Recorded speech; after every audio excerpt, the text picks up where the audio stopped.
마켓 이슈에서는 한화금융투자, 한화투자증권 이촌지점 정원정 과장과 함께 이야기 나눠보겠습니다. 안녕하세요. 네, 안녕하십니까? 네, 오늘 과장님께서 잡아주신 이슈는 아프리카 돼지 열병입니다.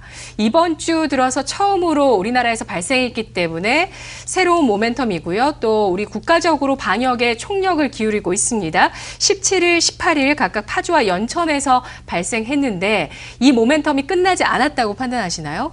네, 일단 아프리카 돼지열병 같은 경우에는 이게 단기간 내에 좀 해결이 어려운 그런 상황이다라고 좀 보여지고요.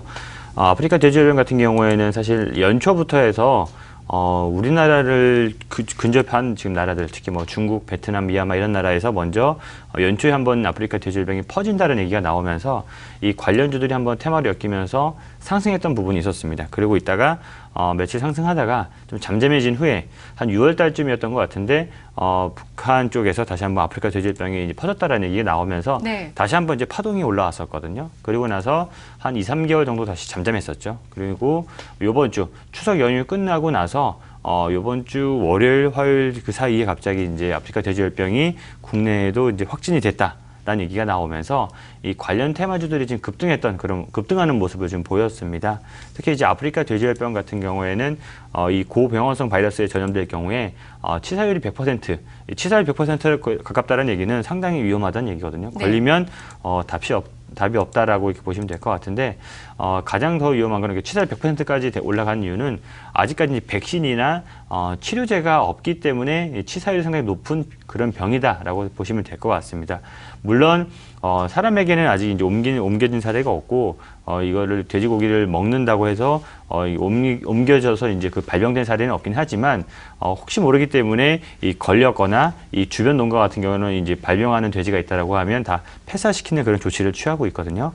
그런 측면에서 봤었을 때 일단 지금 17일에 이제 파주에서 나오고 또 그 이후에 이제 연천까지 퍼졌다는 얘기가 나오면 그 주변에 있는 특히 경기도 쪽에 있는 그 북부 쪽에 있는 이 돼지 농장 같은 경우에는 상당히 지금 위험할 수도 있다라고 저는 보고 있습니다. 네. 그러면서 이 행정안전부에서 이제 확산 방지하기 위해서 뭐 특별교부세 등이나 이런 걸 긴급 지원한다라는 얘기가 나왔는데 네. 일단 사실은 6월 달에 이제 북한에서 나오고 주변국은 사실은 이 아프리카 돼지열병으로 상당히 곤욕을 치르고 있는 상황인데 현재까지 정부에서는 사실은 잘 막고 있었어요. 방역을 잘해서 뭐 공항이든 항만이든 어쨌든 잘 막아서 아직까지 국내까지 들어오지 않았었는데 이번 주에는 그걸 어쨌든 이제 더 막지 못하고 발병을 했다라고 보시면 될 것 같은데요.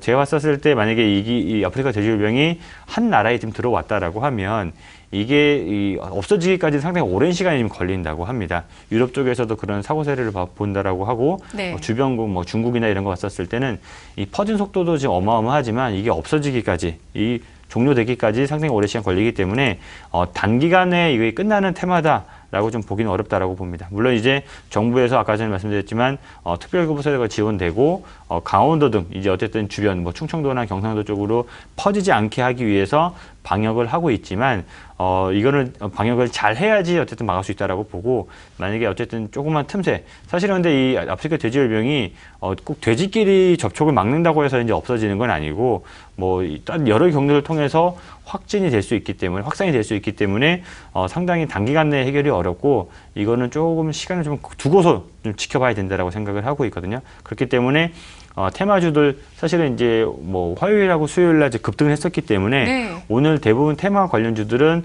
약간 조정을 받고 물론 이제 오늘도 강한 종목들이 있긴 하지만 대부분 조정을 받긴 하지만 이런 얘기는 계속 뭐 어디 퍼졌다 또 발병됐다 확인됐다라는 얘기가 나올 때마다 네. 아마 시장에서 이슈를 계속 움직이면서 관련주들도 이 변동성 확대되는 그런 모습을 보일 수 있지 않을까 이렇게 주목하셔야 된다고 보고 있습니다. 네, 동물용 백신주 체시스가 18% 강세 추가로 이어가고요. 그리고 한일사료가 5% 정도의 상승 이어가고 오진비, 하림이나 체리보로 마니커 같은 종목군들은 10% 이상의 약세 오늘장 나타나고 있습니다.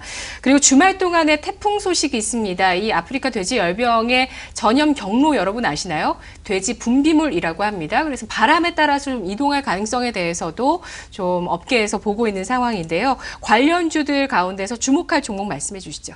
네, 일단 뭐 어제까지 어쨌든 강하게 움직였던 종목들 위주로 온다라고 하면 일단은 뭐 백신주나 이제 의약품 관련해서 이글벳이나 체시스는 이제 오늘까지 3일 연속 강한 흐름 있기 때문에 어떻게 보면 상당히 주목하셔도 된다라고 보고 있고요.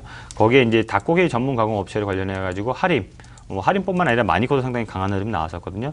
그런 종목도 상당 기간 조금 더 움직일 수 있다라고 보시면 될 것 같고, 이제 소독제나 이제 생석회 제조업체라고 할 수 있는 백강 소재도 좀 어제까지 상당히 강한 흐름이 나왔는데, 네. 오늘은 뭐 차익 실현 물량이 나오는 그런 뭐 종목들이 대부분이긴 하지만 또 차익 실현 물량이 헤어지고 없어지고 그다음에 이제 소화가 된 다음에 어디까지 또 계속해서 테마 관련돼서 이슈가 된다라고 하면 추가적인 상승이 나올 수도 있지 않을까.